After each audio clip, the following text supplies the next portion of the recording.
अहमद राही के कलम से एक खूबसूरत इंतखाब, हुमैर आस बुखारी के सुनने वालों के नाम।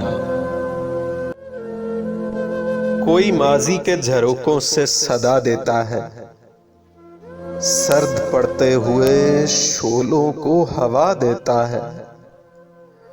दिले अफसुर्दा का हर गोशा छनक उठता है, ज़हन जब यादों की जंजीर हिला देता है।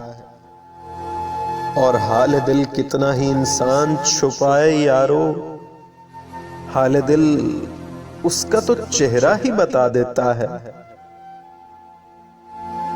किसी बिछड़े हुए खोए हुए हमदम का ख्याल कितने सोए हुए जज्बों को जगा देता है। एक लम्हा भी गुजर सकता न हो जिसके बगैर कोई उस शख्स को किस तरह भुला देता है।